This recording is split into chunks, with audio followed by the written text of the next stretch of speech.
Assalamualaikum Umi.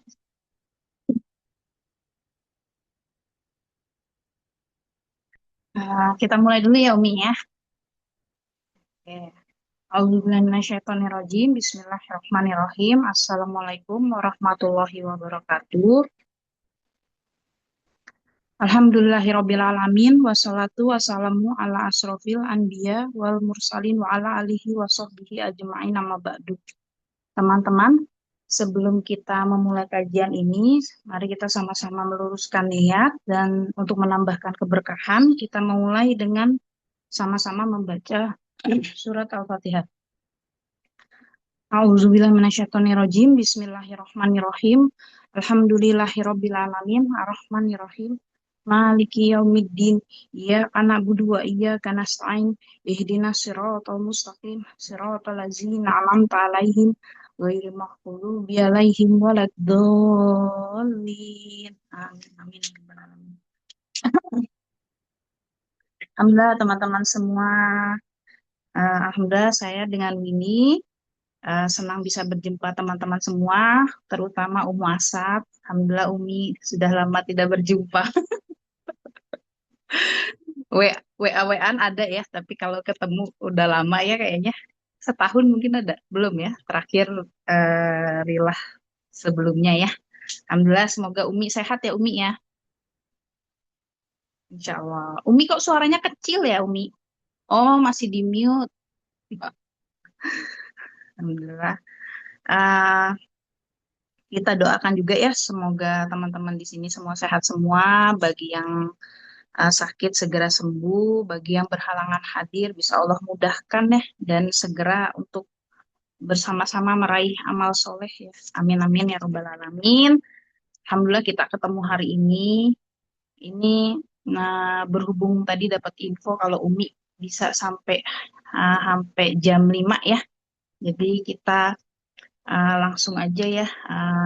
Mungkin teman-teman bertanya-tanya ya dari sebelumnya kita Ramadan, kita persiapan di bulan Rajab dan Sya'ban ya. Kemudian kita masukin bulan Ramadan ya. Ketika bulan Ramadan kita sangat-sangat menggebu-gebu ya untuk beribadah ya yang sebelumnya mungkin tahajudnya bolong-bolong. Ini tahajudnya jadi bisa eh, 8 rakaat mungkin lebih gitu ya. Sholat hajat, sholat taubat semua kayaknya ibadah tuh di Ramadan tuh bener-bener istilahnya tuh kalau baterai itu 100% ya. Yang sebelumnya kita nggak pernah mungkin kalau perempuan ya terutama jarang banget ke masjid ya. Kita jadi itikaf di masjid, menghabiskan waktu sampai subuh sampai pagi lagi gitu ya dari malam sampai pagi di masjid terutama di 10 hari terakhir Ramadan. Nah, kemudian kemarin kita udah ngelewatin Lebaran gitu ya. Kita sudah merayakan kemenangan ya di bulan Ramadan di hari Lebaran kemarin. Nah, sekarang kita sudah memasukin bulan Syawal ya. Mungkin ada yang sudah mulai puasa Syawal atau lagi ngejar kodok puasanya gitu ya. Nah, tapi sebenarnya apa sih Umi yang harusnya ada di kita umat muslimin terutama di bulan Syawal dan mungkin seterusnya gitu ya setelah sudah melewati Ramadan dan hari raya kemarin gitu ya. Mungkin itu aja Umi silakan tafadhol.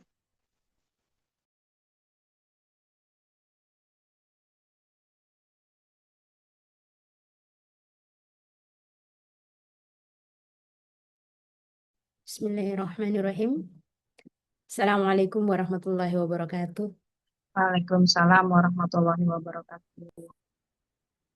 Innal hamdalillah wa nahmaduhu wa nasta'inuhu wa nastaghfiruhu wa na'udzu billahi min shururi anfusina wa min sayyiati a'malina. Faman yahdihillahu fala mudilla lahu wa man yudlilhu fala hadiya lahu. Wa nashhadu an la ilaha illallah wahdahu la syarika lahu wa nashhadu anna Muhammadan abduhu wa rasuluhu alladzi la nabiyya ba'dah. رب اشرح لي صدري ويسر لي أمري واحلل عقدة من لساني يفقه قولي. ربنا زدنا علما وارزقنا فهما. سبحانك لا علم لنا إلا ما علمتنا إنك أنت العليم الحكيم. لا حول ولا قوة illa billahil aliyyil azim. Alhamdulillah.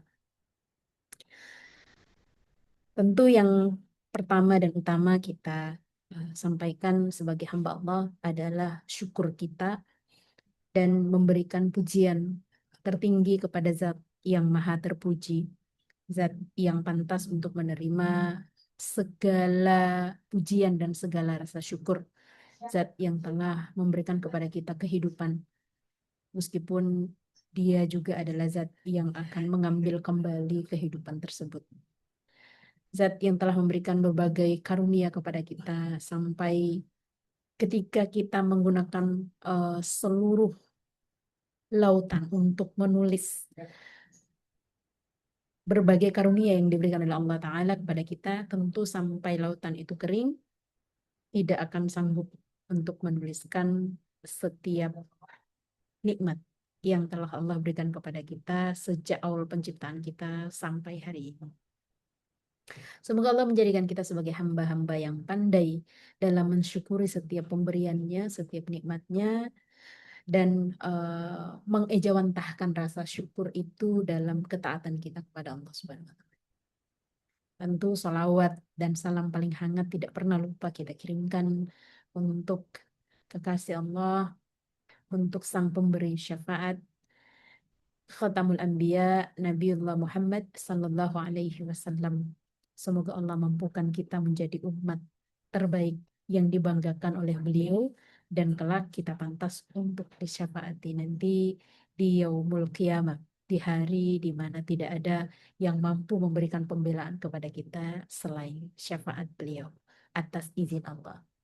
Nah, hari ini teman-teman sekalian, Alhamdulillah kita sudah berada di bulan Syawal. Ya, saya berharap semua teman-teman yang ada di sini memasuki bulan Syawal sebagai orang-orang yang baru, orang-orang yang telah diampuni seluruh dosa-dosanya, ya sebagaimana bisyara atau kabar gembira yang diberikan oleh Rasulullah SAW kepada orang-orang yang memasuki bulan Ramadan, menyambut bulan Ramadan, mengisi bulan Ramadan dengan segenap keimanan di dalam dadanya, segenap kesadaran untuk mengharap keridhaan Allah Subhanahu wa taala, maka tidaklah mereka keluar dari bulan Ramadan kecuali dosa-dosanya yang telah lalu itu diampuni oleh Allah Subhanahu wa taala.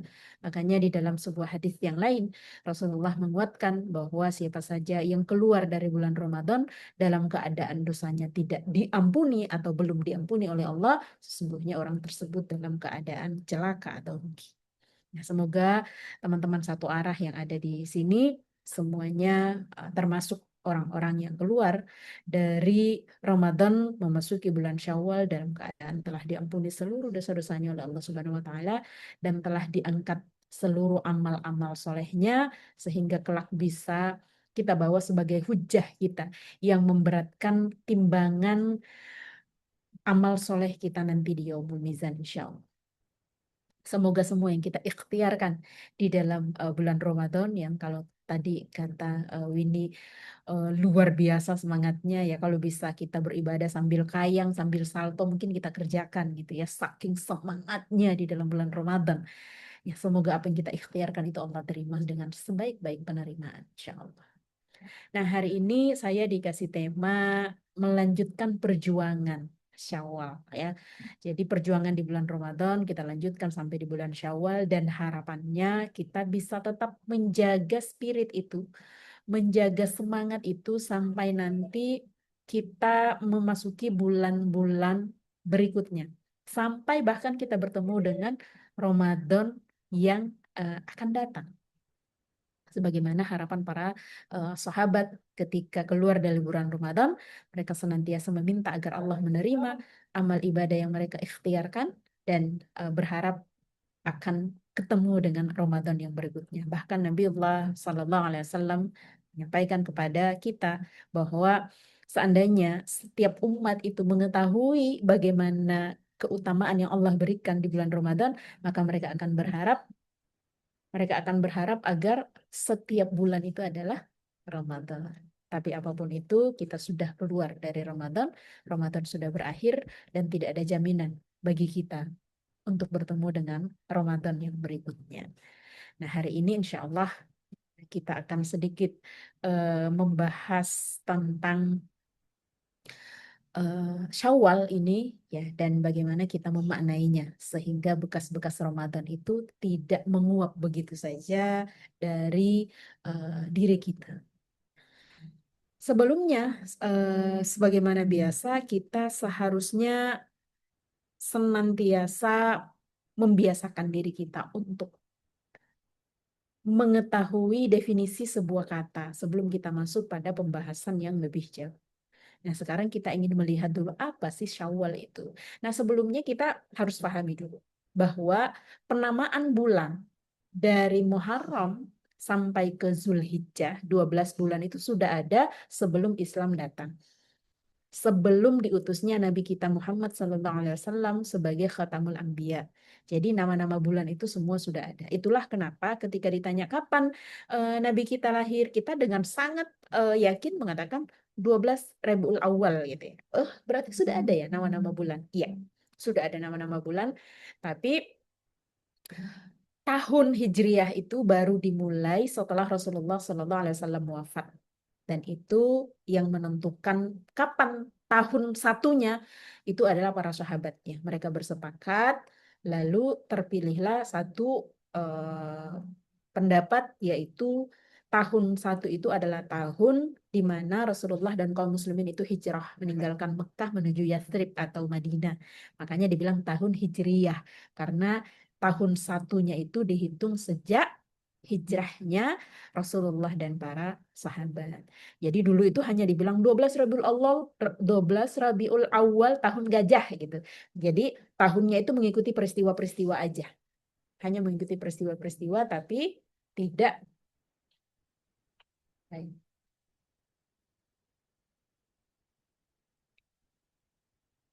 tapi tidak ada penahunan seperti yang sekarang kita kenal. Nah, jadi Syawal itu sudah ada. Ramadan juga sudah ada. Tapi ketika kita melihat 13 tahun dakwah Rasulullah di Mekah, itu belum ada perintah berpuasa di bulan Ramadan. Padahal saat itu sudah ada bulan Ramadan. Jadi Ramadan lewat aja begitu ya. Nanti tahun kedua Hijriah, 2 tahun setelah Rasulullah berada di Madinah, baru kemudian turun perintah berpuasa di bulan Ramadan. Dan perintah itu diturunkan saat bulan Sya'ban. Sebulan sebelum masuk Ramadan. Jadi kalau kita mau hitung, Nabi kita tercinta Sallallahu Alaihi Wasallam itu hanya berpuasa 8 tahun. Hanya berpuasa 8 tahun. Karena puasa itu tahun kedua Hijriyah, beliau hanya 10 tahun di Mekah. 8 atau 9. 9 kali berpuasa di bulan Ramadan. Jadi sebetulnya kita sudah melewati Ramadan lebih banyak daripada baginda Nabi Sallallahu Alaihi Wasallam. Makanya harusnya ya kita yang sudah melewati banyak Ramadan ini sudah punya kualitas keimanan dan ketakwaan itu yang luar biasa. Karena setiap kali kita keluar dari bulan Ramadan, kalau kita berhasil, seharusnya kita menjadi pribadi yang bertakwa. Dan sudah berapa Ramadan yang kita lewati. Ada sebuah kisah, sebuah asar ya. Jadi suatu hari eh, ada seorang sahabat, kalau nggak salah namanya Talhah. Jadi Talhah itu mengenal 2 orang sahabat. 2 orang sahabat ini sangat-sangat dekat, kalau kita bilangnya bestie gitu ya. Nah, mereka sering mengikuti jihad bersama Rasulullah SAW. Nah, suatu hari salah satu dari sahabat ini meninggal, syahid di medan jihad, terbunuh di medan jihad.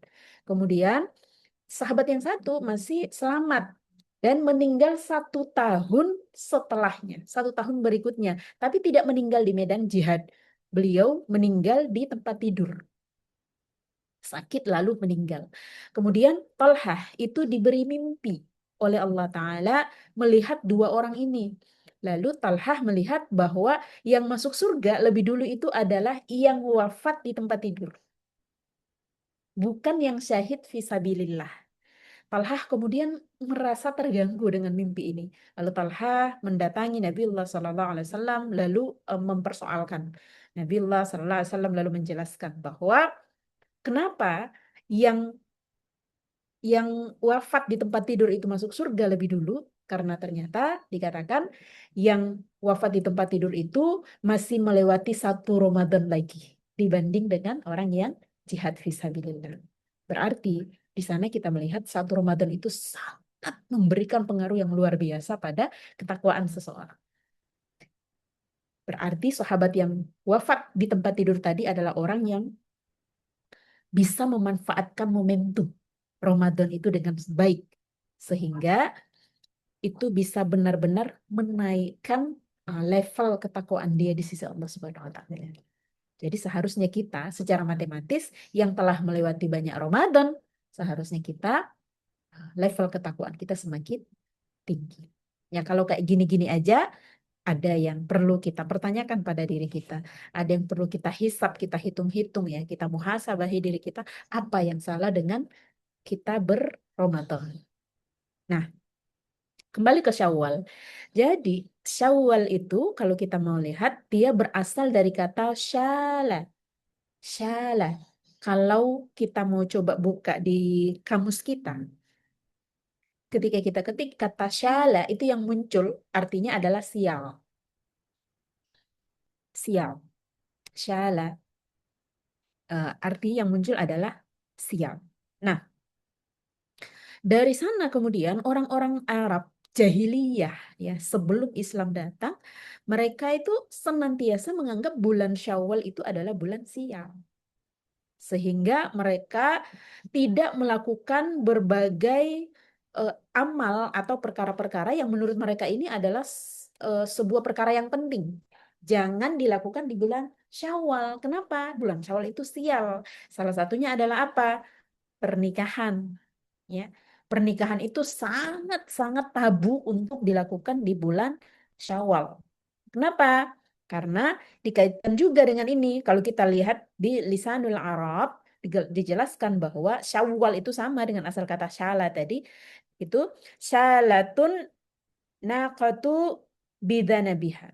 Itu artinya eh, menaikkan onta betina itu ekornya. Jadi onta betina itu menaikkan ekornya.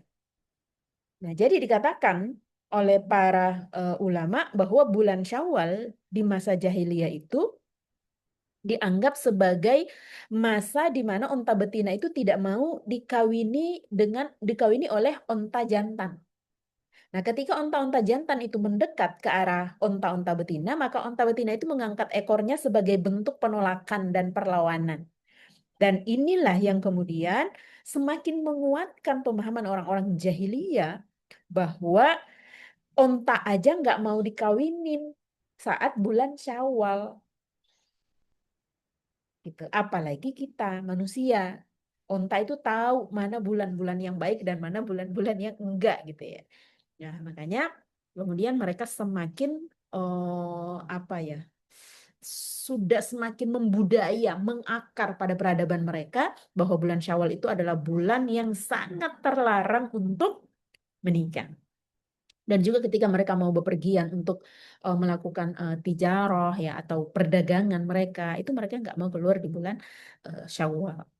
Nah, Nabi kita Shallallahu Alaihi Wasallam diutus untuk membuka tabir-tabir kebodohan, diutus untuk membuka tabir-tabir kejahiliaan. Maka ketika Aisyah radhiyallahu anha akan dinikahi oleh Nabi kita Muhammad Shallallahu Alaihi Wasallam, itu Nabi memilih untuk menikahi ibunda kita di bulan Syawal. Bahkan Aisyah yang dinikahi di bulan Syawal itu menyampaikannya di dalam sebuah hadis dikatakan bahwa tazawwajani Rasulullah sallallahu alaihi wasallam fi Syawal. Jadi aku dinikahi oleh Rasulullah sallallahu alaihi wasallam itu di bulan Syawal. Di bulan Syawal. Lalu beliau membangun apa ya? Di sini dikatakan melakukan malam pertama, ya. Denganku juga itu di bulan Syawal. Lalu Aisyah memberikan sebuah pertanyaan retoris, ya.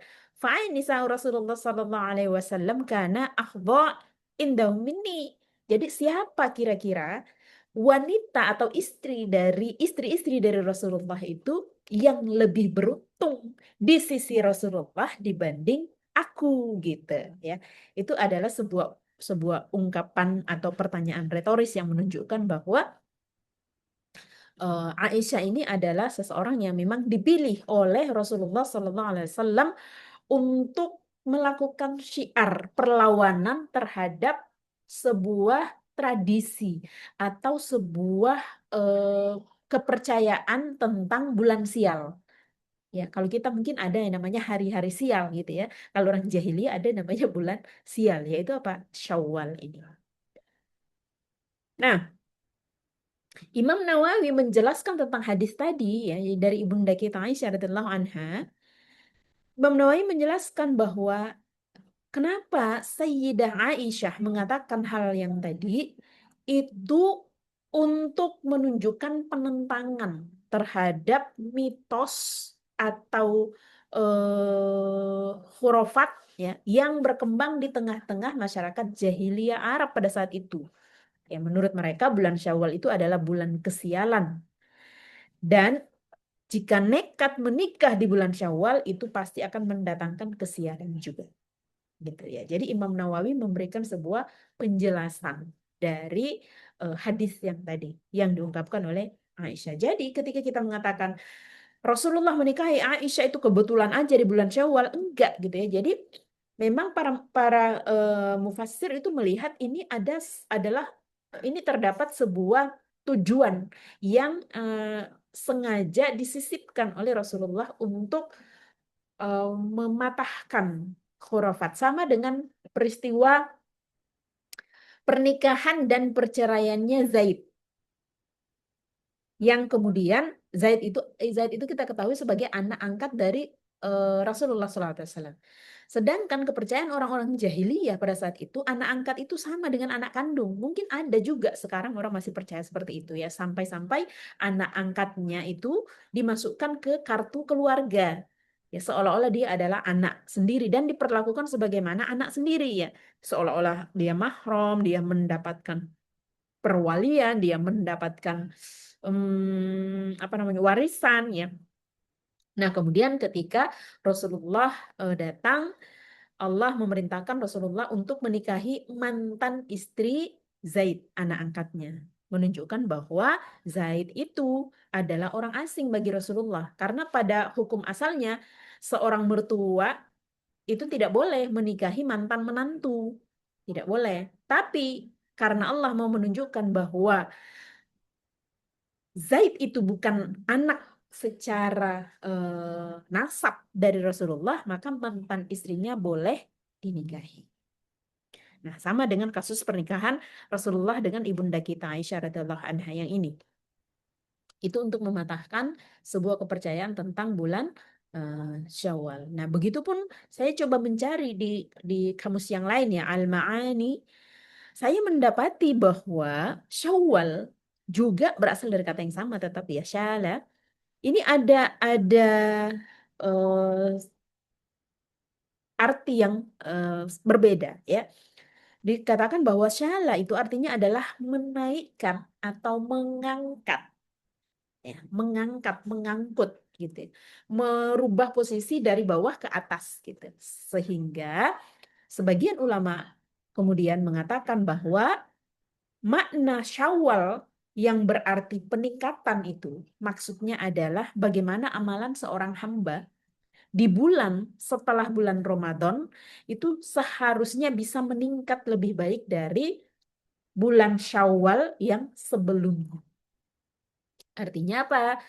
Di bulan Rajab, di bulan Sya'ban itu kita sudah melakukan persiapan untuk masuk di bulan Ramadan dan ketika benar-benar kita memasuki bulan Ramadan, maka kita itu melakukan tadi semangat yang luar biasa, iya kan?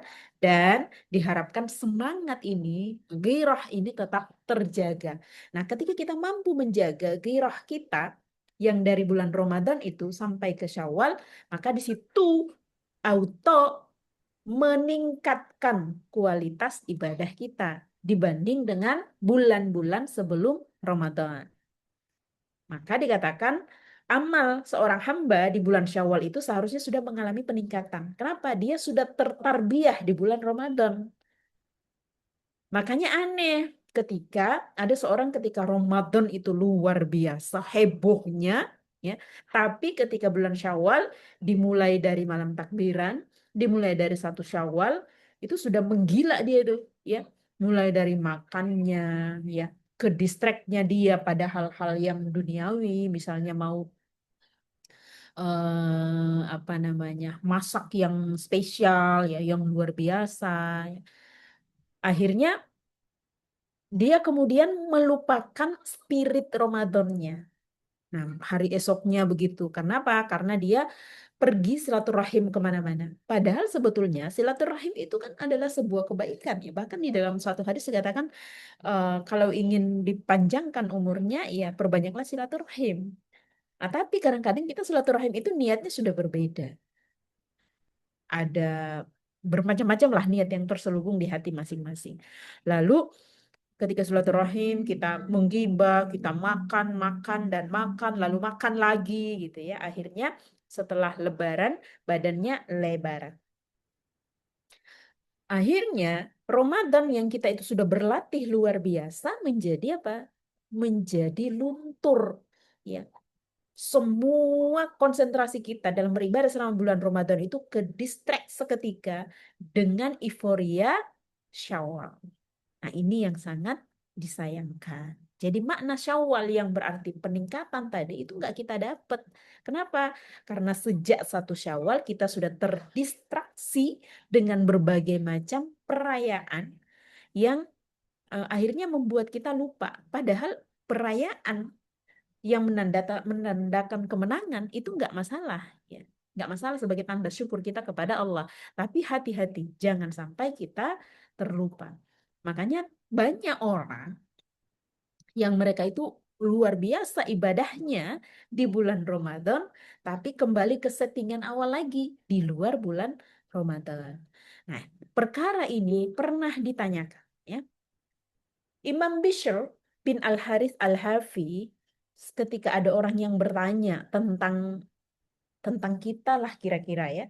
Siapa itu kita? Ya ini orang-orang yang bersungguh-sungguh dan rajinnya luar biasa beribadah di bulan Ramadan. Tapi di luar bulan itu kemudian dia kembali ke settingan awal. Imam Bishr itu kemudian berkata, Bi'sal qaumu, seburuk-buruknya kaum, ya. Orang yang kayak gitu tuh itu adalah bi'sal qaum, ya, seburuk-buruknya kaum. La ya'rifunallaha haqqan illa fi syahri Ramadan. Kenapa? Karena mereka itu la ya'rifunallah, mereka tidak mengenal Allah, tidak intim dengan Allah, ya, tidak merasa terhubung secara kuat dengan Allah secara hakiki illa fi syahri Ramadan, kecuali di bulan Ramadan saja. Bahkan Imam Bishr mengatakan itu bi'sal kaum, ya, seburuk-buruknya kaum yang kayak gitu. Jadi dia itu seolah-olah menjadi hamba Ramadan, bukan hamba Allah. Padahal Ramadan itu adalah bonus yang diberikan oleh Allah kepada kita untuk memperbanyak tabungan pahala kita, memperbanyak amal soleh kita. Itu hanya pemberian Allah gitu. Jadi tolong jangan menjadi orang yang mengagumi Ramadan. Tapi kita kemudian teralihkan dari zat yang memberikan keutamaan pada Ramadan. Jadi Ramadan itu dan segala keutamaan yang diberikan di dalamnya itu adalah bentuk kasih sayang Allah kepada kita sebagai umatnya Nabi Muhammad Sallallahu Alaihi Wasallam. Nah, kenapa saya ngomong seperti itu?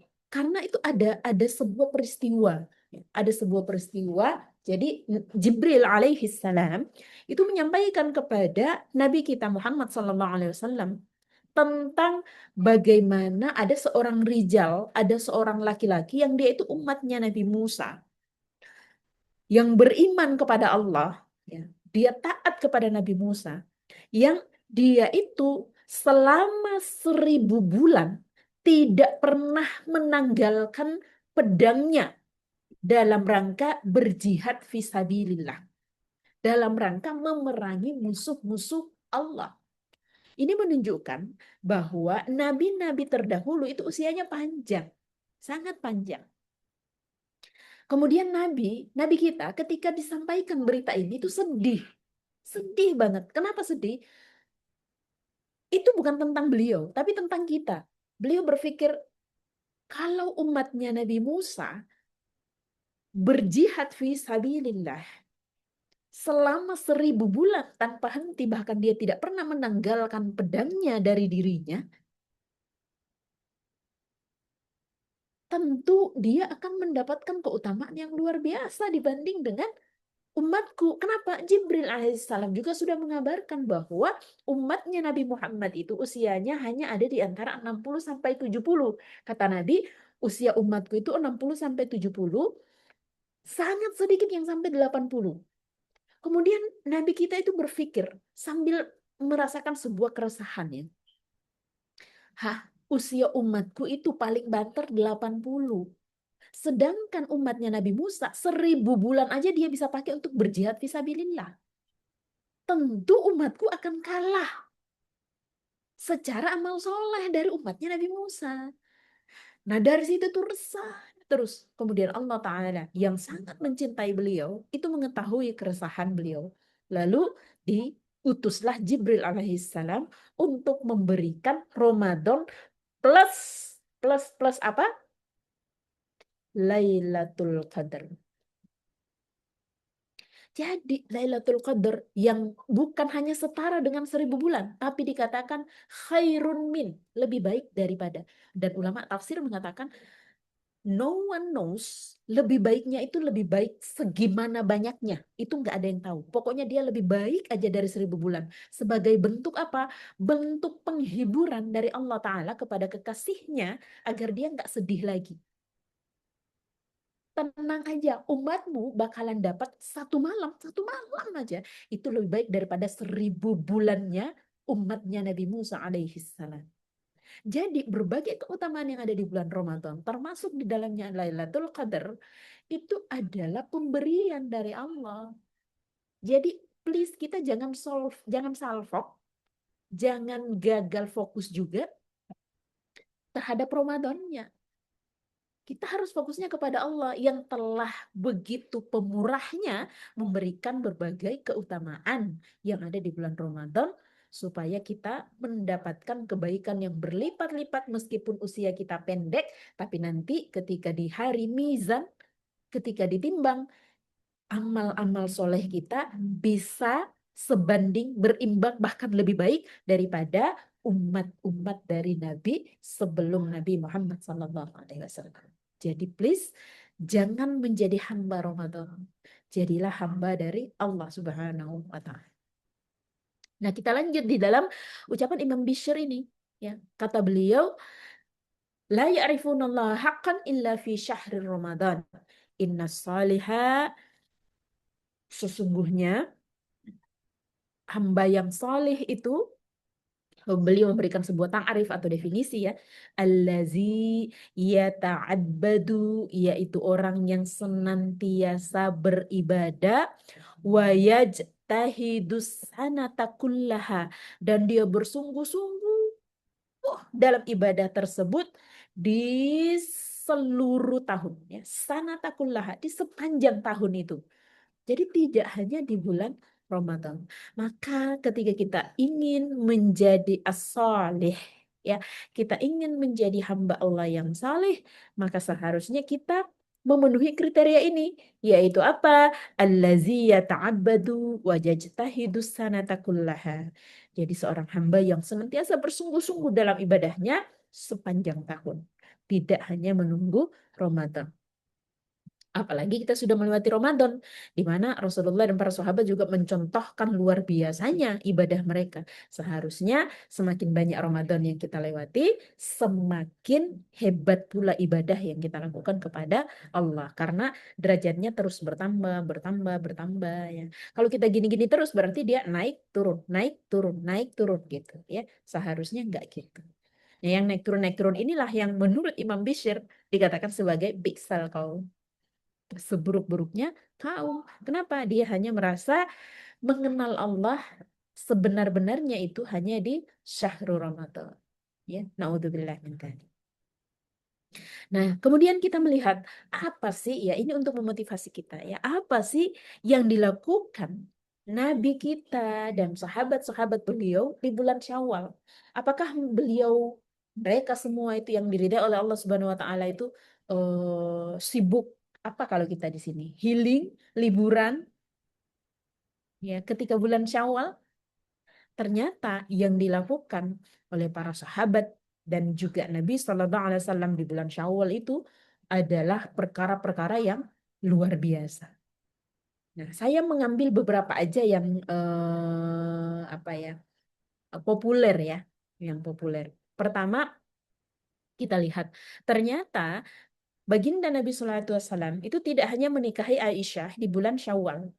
Ummu Salamah ya. Nanti istri beliau yang berikutnya lagi itu Rasulullah memilih bulan Syawal sebagai bulan pernikahan juga. Jadi tidak hanya Aisyah yang dinikahi di bulan Syawal, tapi Ummu Salamah juga dinikahi di bulan Syawal. Jadi dua ibu kita dinikahi di bulan Syawal oleh baginda Nabi Sallallahu Alaihi Wasallam. Nah, kemudian apalagi yang dilakukan oleh Nabi dan para sahabat? Berpuasa 6 hari.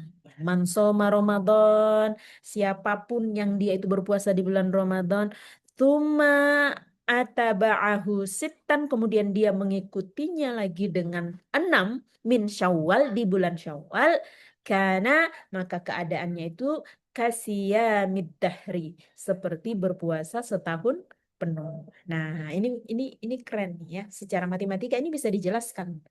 Secara matematika bisa dijelaskan bahwa kenapa dikatakan ini berpuasa sama dengan setahun penuh. Jadi ketika dikatakan bahwa amal ibadah yang dilakukan oleh hamba-hamba Allah di bulan Ramadan itu pahalanya dikali 10 bahkan lebih, kita coba berhitung. Bulan Ramadan itu 29 sampai 30 hari. Kita ambil bulatnya 30 hari. 30 hari dikali 10 adalah 300. Betul? 300. Jadi kalau kita berpuasa 30 hari, kalau kita berpuasa 300 hari. Ditambah 6 hari. 6 hari, 6 dikali 10, 60. Jumlahnya 360 hari. Kalau kita pakai tahun Komariah, kalender Komariah, 1 tahun Komariah itu jumlahnya itu sekitar 355 sampai 60 hari. Nah, itu kalau kita mau matematikakan. Tapi di sini ada juga mufasir menjelaskan selain di dunia tadi, ya hitung-hitung dunia, kita juga mendapatkan pahala di akhirat. Jadi kita dianggap, kita diberikan pahala oleh Allah Ta'ala dengan kemurahannya, diberikan pahala seolah-olah kita berpuasa selama setahun penuh. Jadi para sahabat itu ketika bulan Syawal, mereka tidak pernah lupa untuk menyempurnakan puasa Ramadannya selama 6 hari di bulan Syawal.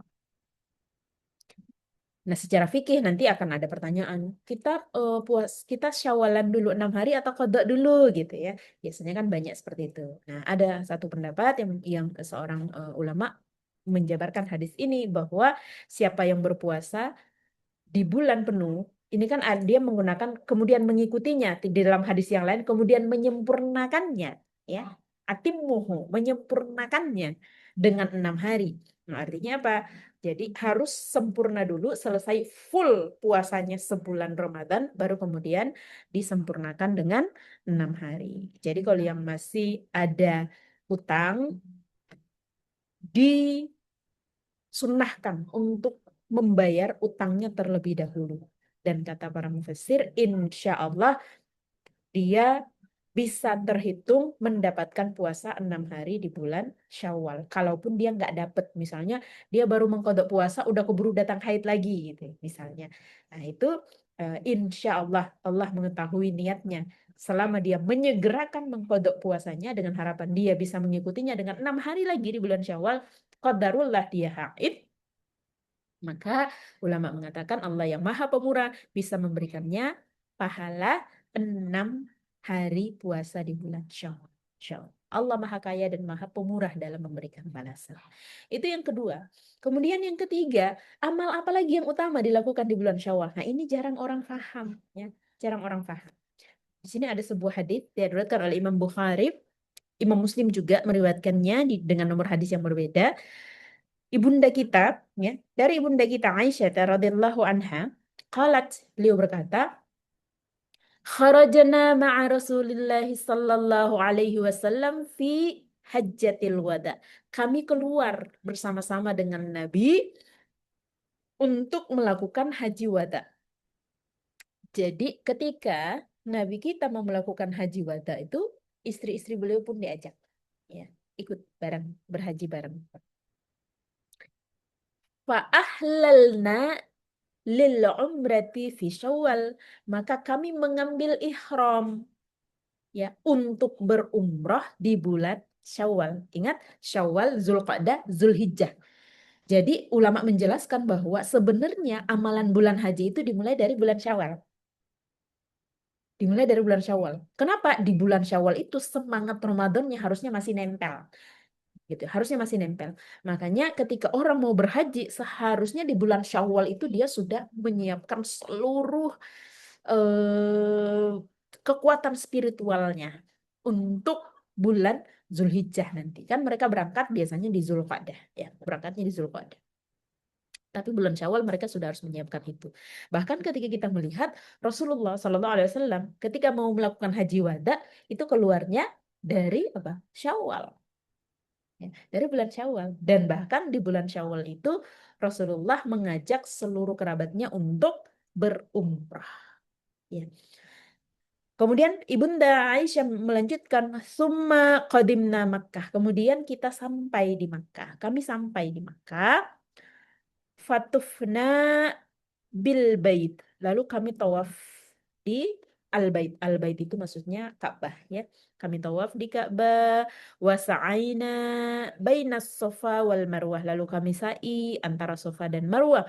Fa'amarona, lalu Rasulullah memerintahkan kepada kami, fa'amarona Rasulullah sallallahu alaihi wasallam, kami diperintahkan oleh Rasulullah sallallahu alaihi wasallam an nahilla, untuk bertahallul sempurna, menyempurnakan umrohnya di bulan Syawal.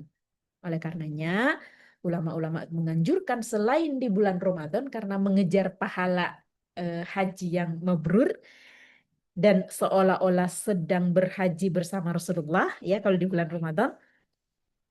Nah, di bulan Syawal ada juga diutamakan seseorang itu untuk melakukan umroh. Cuman terkadang kalau untuk saat ini umroh di bulan Syawal itu sudah tidak leluasa karena sebentar lagi ditutup untuk orang-orang yang datang umroh karena persiapan menyambut bulan haji.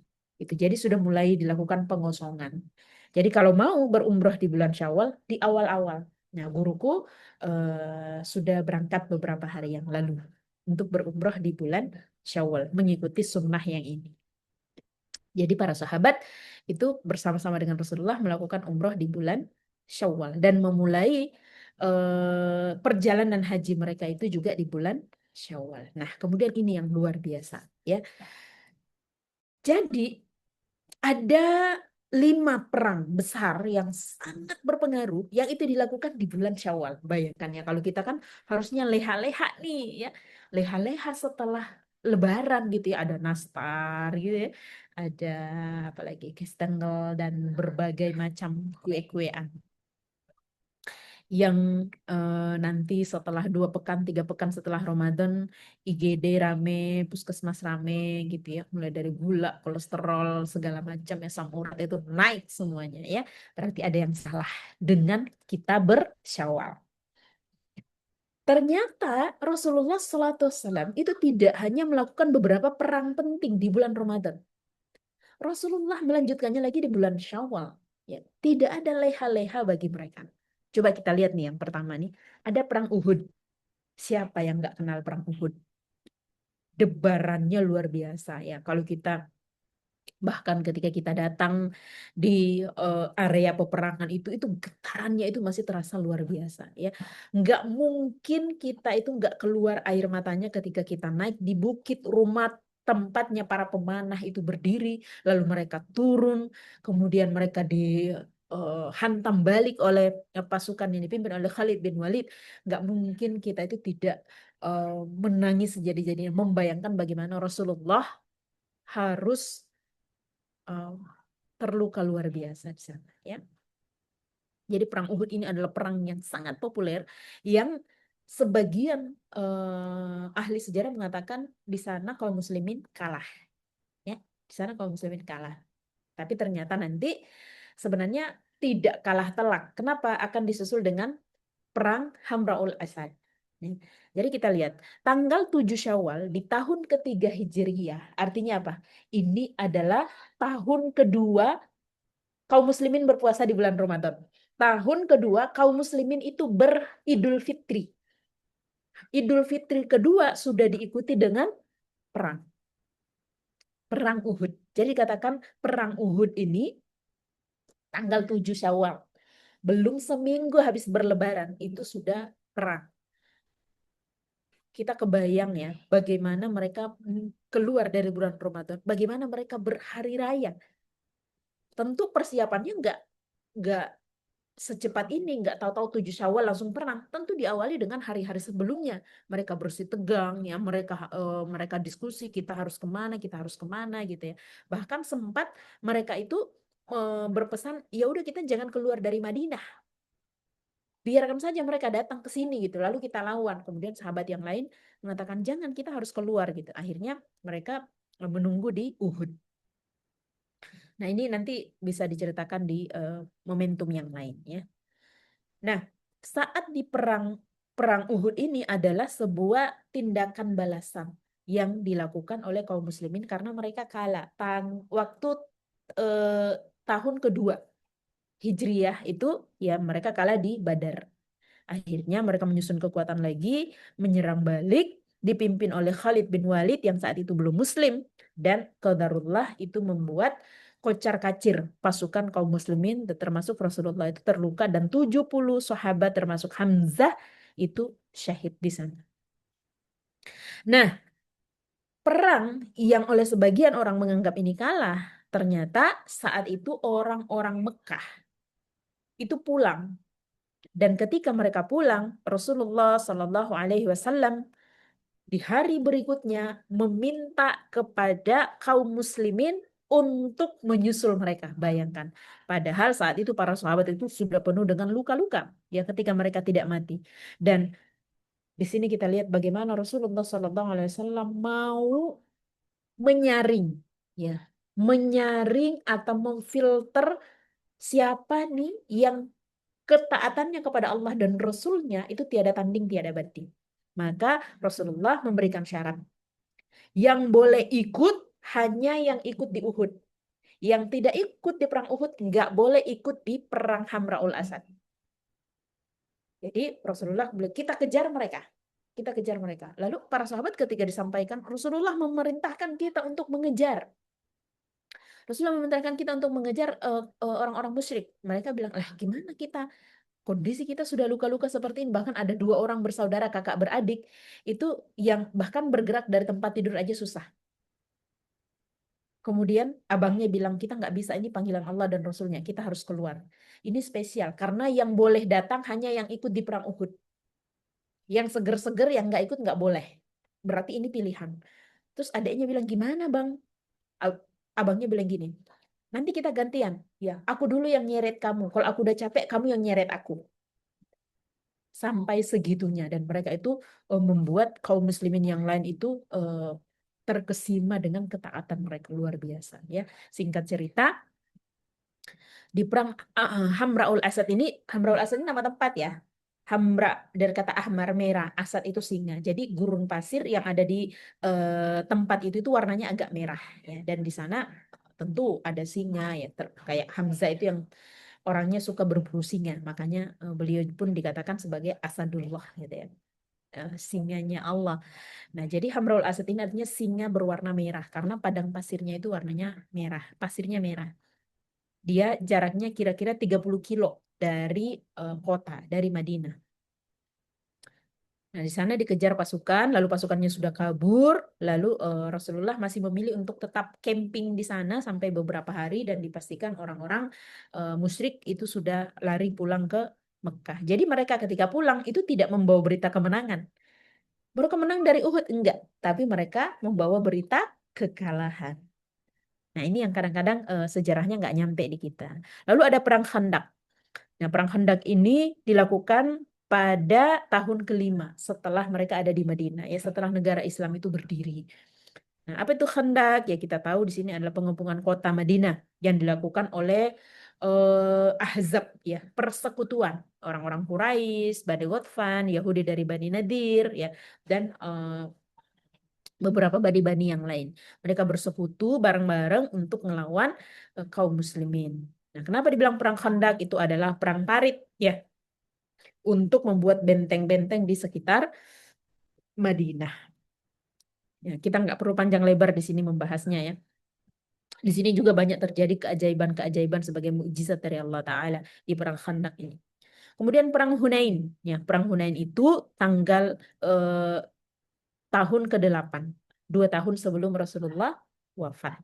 Ya, dia terjadi setelah Mekah difutuh, dibebaskan, ya, di mana pasukan Islam bertempur melawan suku Hawazin dan juga Bani Thaqif. Bani Thaqif itu siapa? Bani Thaqif itu adalah Bani yang menguasai Taif. Ya, jadi dulu Rasulullah pernah ke Taif sebelum hijrah, tapi ditolak, dihinakan, dicela luar biasa. Nah, sekarang pertempuran terjadi di antara mereka dari Hawazin dan juga Bani Thaqif, yang mereka itu merasa terancam setelah Mekah itu ditaklukkan. Nah, setelah itu mereka kabur, sebagian kabur masuk ke Thaqif, masuk ke Taif. Nah, Rasulullah mengepung, dipimpin langsung oleh Rasulullah.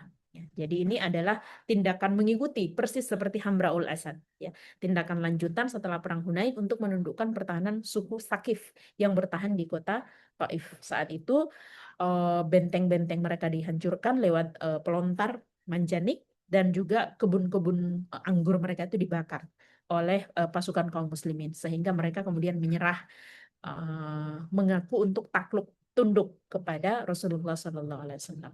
Nah, dari perang-perang ini kalau kita menceritakan satu perang bisa beberapa pertemuan. Nah, dari perang-perang ini kita bisa melihat bahwa ternyata bulan Syawal itu bukan bulan berleha-leha bagi Rasulullah dan para sahabat.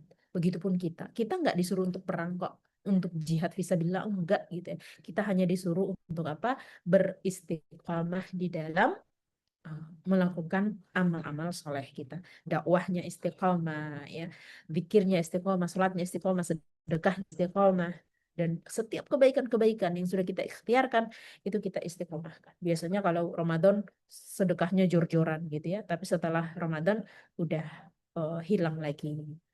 Nah, harapannya agar kita bisa terus mempertahankan gairah kita di bulan Ramadan sampai ke bulan Syawal. Ngaji, yang ngaji dalam artian ikut kajian-kajian itu harus tetap semangat. Kenapa? Orang kayak kita nih, kalau nggak ngaji, dijamin gampang futur. Ya, harus sering ketemu circle yang menguatkan, ya, terus ikut kajian-kajian terstruktur supaya kita punya pemahaman yang terkerangka, tidak puyeng dengar ini pusing, dengar ini pusing gitu ya. Penting untuk mengaji yang terkerangka supaya kita punya pegangan yang tetap. Nah, gitu ya harapannya. Semoga Syawal kita adalah Syawal yang menunjukkan keistiqomahan kita dari berRamadan. Wallahu a'lam bishawab. Masya Allah. Ternyata ya bulan Syawal itu nggak hanya, kan selama ini kita selalu berpikiran bulan Syawal tuh bulan yang bagus untuk menikah ya. Itu juga ada ya yang berpikiran seperti itu gitu. Dan tadi sangat tertampar sekali ya tentang pernyataan dari imam yang bilang bahwa jangan sampai kita jadi manusia yang hanya berlomba-lomba hanya ketika Ramadan saja gitu ya. Seperti yang Umu bilang, jangan sampai kita jadi hambanya Ramadan ya, tapi kita harus jadi hambanya Allah ya. Gitu. Jadi kalau misalnya sekarang ibadah kita mungkin balik lagi ke sebelum Ramadan gitu ya. Berarti kan kita harus bertanya-tanya gitu ya, apakah kita termasuk masuk jadi golongan yang dibilang hambanya Ramadan tadi ya. Masya Allah, nauzubillah min dzalik ya. Semoga kita tidak seperti itu ya. Dan jangan lupa juga uh, pentingnya circle yang menguatkan ya supaya tidak futur seperti yang tadi Umi sampaikan. Masya Allah. Nah, Umi, ini ada waktu, masih ada waktu atau gimana nih, Umi? Mau tanya-tanya? Iya, kalau masih ada waktu, kalau nggak ada juga nggak Masih apa-apa ada nanti 3 menit. bisa. Masih Oh, ada 3 menit. Tanya-tanya apa tanya jawab? tanya jawab dong, Umi. Kalau tanya-tanya kan Nggak usah aja. dijawab. Iya. Oh, enggak betul. Silakan ya, mungkin ada waktu sekitar 3 menit. Kalau mungkin ada yang mau bertanya, boleh ya, bisa resen atau lewat kolom chat juga boleh ya. Waktunya nggak banyak nih, ayo. Siapa yang mau nanya? Ada yang mau nanya? Wah, ini belum masuk. Ada yang mau nanya? Silakan ya teman-teman ya, kalau ada yang mau nanya.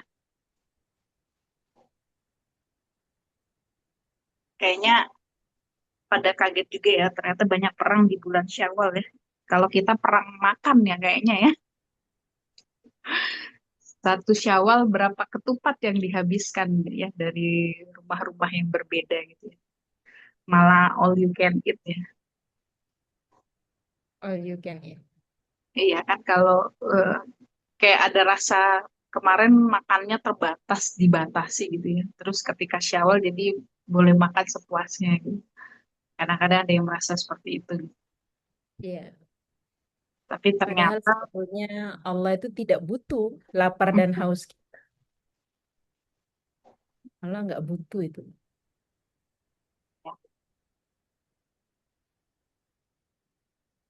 Ya, kita nah berharap ini Allah melembutkan hati kita supaya em, senantiasa terikat dengan Allah, merasa merasa terhubung dengan Allah. Ya.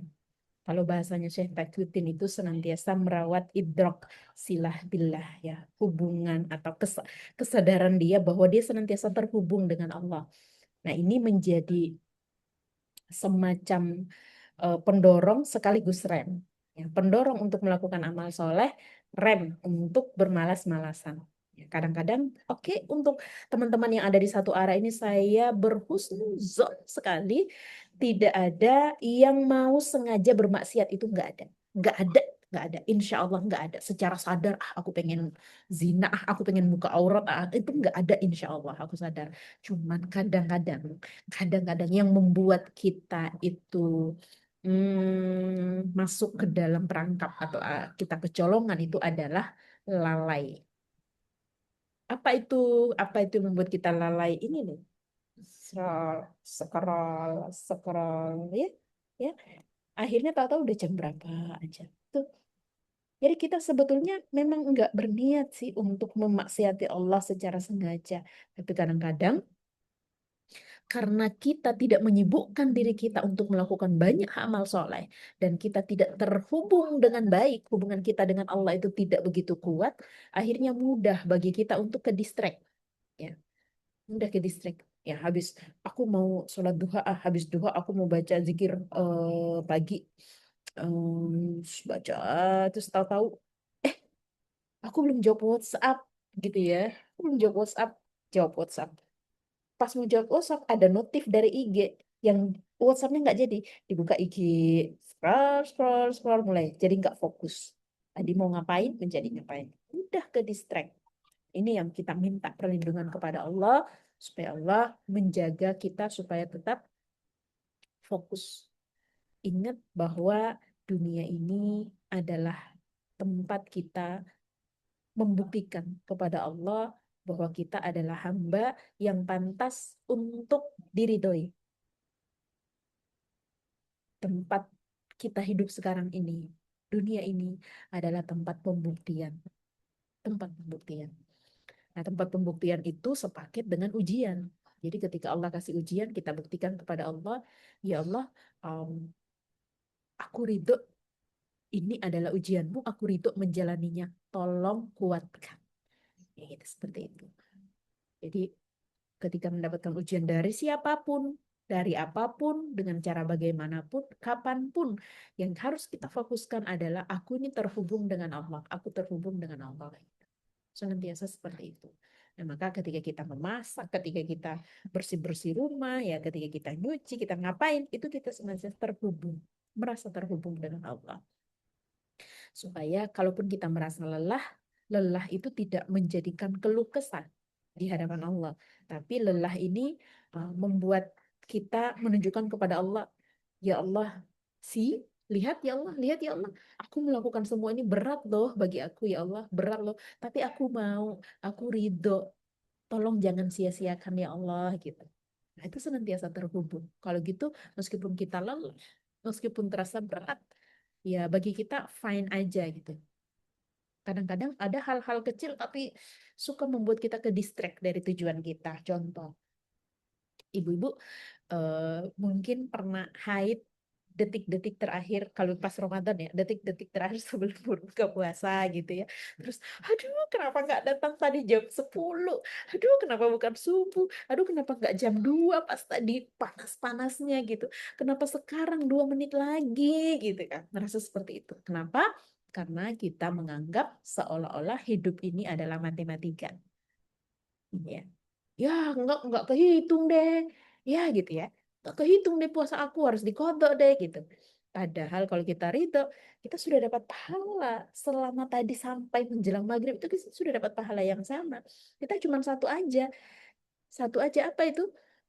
Jangan kita harus menggantinya aja nanti di bulan yang lain dan kita akan dapat pahala tambahan. Padahal apa yang seharusnya kita lakukan saat kita berada di masa-masa itu ya, sudah masa-masa nunggu nih makanan semua sudah tersaji untuk buka puasa, lalu "Loh, kayaknya ada yang keluar nih." Ada kawanku bilang, "Aku pernah gitu, terus aku nggak mau periksa." Aku nggak mau periksa. Itu kan membohongi diri sendiri ya. Udah nggak apa-apa, coba kita kan sudah merasakan itu, oke, fine, aku haid. Duduk, tenang, lalu tersenyum. Ya Allah, aku ridho. Raditu billahi robba. Ya Allah, aku ridho Engkau jadi Tuhanku. Engkau yang mengatur diriku. Semua yang ada padaku dalam kekuasaanmu dan Engkau berhak untuk ngapa-ngapain. Aku ridho Engkau sebagai Tuhanku. Aku ridho Islam sebagai agamaku. Dan aku ridho Nabi Muhammad sebagai nabiku. Tersenyum. Tarik nafas. Ya. Lalu biarkan takdir Allah itu berjalan. Insya Allah nggak ada yang berat. Nggak ada. Gitu ya, ketika suami lagi kurang asik gitu ya, udah kembalikan aja semua kepada Allah. Ya Allah, dia adalah seseorang yang engkau titipkan untuk membimbing aku, jadikan ini sebagai kebaikan bagi kami. Kalau dia sekarang lagi nggak asik, ya Allah kasih aku kesabaran dan segera bikin dia asik lagi gitu ya, karena pernikahan itu nggak mungkin asik terus kan. Nah, jadi lihatlah semua yang ada di sekitar kita itu sebagai bagian dari pengaturan Allah Ta'ala. Insya Allah hati kita bisa tetap lapang menghadapi apapun itu. Dan jalani aja dunia ini dengan biasa, nggak usah overthinking ya. Dunia ini sepele gitu ya. Bahkan ya Allah Ta'ala, karena dunia ini sepele, perhatikan, perhatikan. Tanda bahwa dunia ini sepele. Allah membiarkan siapa saja manusia di dunia ini, mau kafir kek, beriman kek, dia ateis, agnostik, mas apapun dia, apapun jahatnya dia, Allah persilakan siapapun di dunia ini untuk mengambil apa yang dia mau yang ada di dunia. Kenapa? Bagi Allah dunia itu tidak berharga, tapi akhirat itu berharga. Makanya tidak semua orang bisa ngambil. Tidak semua orang bisa dapat kenikmatannya. Ini misalnya nih ada barang yang kita nggak sayang, ya udah kita udah nih siapa mau ambil siapa mau ngambil, fine aja kan. Tapi kalau itu barang kesayangan kita, enggak gitu. Ini hanya orang-orang tertentu yang pengen aku bagi karena dia spesial. Nah, begitulah dunia.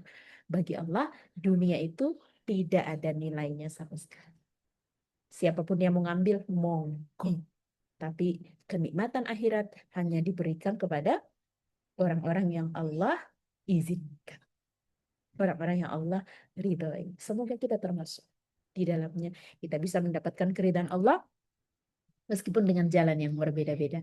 Ada yang sebagai istri yang sabar, ya, sebagai istri soleha, ada yang sebagai anak soleha, ada yang sebagai ibu, ada yang sebagai dai, ada yang sebagai tetangga yang baik, ya, ada yang sebagai apapun perannya. Allah memberikan kita peluang yang sama untuk menjadi penghuni surga, insya Allah. Ya, barakallahu fikum. Semoga Allah teguhkan hati kita di atas ketaatan. Amin ya Allah, ya Rabbal alamin. Amin, amin, ya Rabbal. Umi, sebenarnya ada pertanyaan, tapi udah jam 5. Mungkin next time aja ya, Umi ya. Karena apa gimana nih, Umi? Pertanyaannya apa? Kayaknya panjang ini. Assalamualaikum warahmatullahi wabarakatuh. Afwan Umi, kita seperti mau Perang Dunia Ketiga dan Palestina belum selesai juga. Bagaimana sikap kita ya Umi? Gimana Umi? Biasa aja. Emang mau ngapain dengan Perang Dunia Ketiga? Mau ngapain? Nggak ada, sama aja. Tetap di track. On the track. Kita nggak bisa ngapa-ngapain. Kita hanya bisa tetap di track kita itu. Di atas ketaatan, menyiapkan anak-anak kita, ya, menjalin hubungan baik dengan suami kita, berdakwah, melakukan amar ma'ruf nahi mungkar, ya, semakin dekat dengan Allah Ta'ala. Dan ya hanya itu yang bisa kita lakukan. Karena kita, Allah menakdirkan kita ini bukan seorang pemangku kebijakan. Allah hanya menakdirkan kita ini menjadi orang di tataran grassroots. Dan kita tetap bisa masuk surga. Nah, lakukanlah peran kita yang ada di sana. Kita berdakwah di grassroots juga, ya, ajak orang-orang di grassroots itu untuk menjadi baik, cegah mereka dari kemungkaran. Ya, seperti itu. Nggak usah, oh, pokoknya kita harus berupaya supaya enggak gitu ya. Kita tetap beropini menyampaikan kepada orang, ya, kondisi sekarang, geopolitiknya sekarang kalau kita paham, kita sampaikan kepada mereka. Bagaimana kedudukan Baitul Maqdis, ya. Bagaimana kondisi geopolitik Iran, Israel, Amerika dan lain-lain. Itu kita sampaikan aja di tataran grassroots. Karena memang Allah menakdirkan kita ada di wilayah itu. Jangan kemudian, aku mah apa sih, cuman gini-gini doang, nggak bisa berbuat yang lebih dari ini. Enggak, kita bisa dengan peran kita masing-masing. Ya. Kayak kita lihat bagaimana bukti-bukti historis, ya. Ada orang yang masuk surga karena jihad fisabilillah, ya kan? Ada yang masuk surga karena mempertahankan akidahnya. Ada yang masuk surga karena berbakti sebagaimana Uwais Al-Qarni. Ada yang masuk surga karena luar biasanya spiritualnya, hubungannya dengan Allah gitu. Setiap kita itu punya potensi yang sama. Nah, untuk menghadapi perang dunia ketiga yang entah kapan terjadinya, memang kita bisa berbuat apa? Tetap aja di track, menjadi hamba Allah yang baik, menjadi umat Nabi yang dibanggakan, ya, menyiapkan anak-anak kita, itu sudah cukup gitu, sambil tetap kita berdoa dan jangan tinggalkan dakwah, ya, amar ma'ruf nahi munkar itu harus terus menerus dilakukan, ngaji yang benar supaya kita tahu ini perangnya ini gimana sih sebenarnya konteksnya, jangan bodoh amat juga, nggak boleh, karena ini adalah persoalan umat, kita harus mengerti duduk persoalannya seperti apa, biar ketika kita melakukan amar ma'ruf nahi munkar itu nggak nyeleneh gitu. Banyak-banyak berdoa. Semoga kaum muslimin Allah bantu. Insya Allah. Ya Allah. Baik Umi, berhubung waktunya udah lewat 11 menit.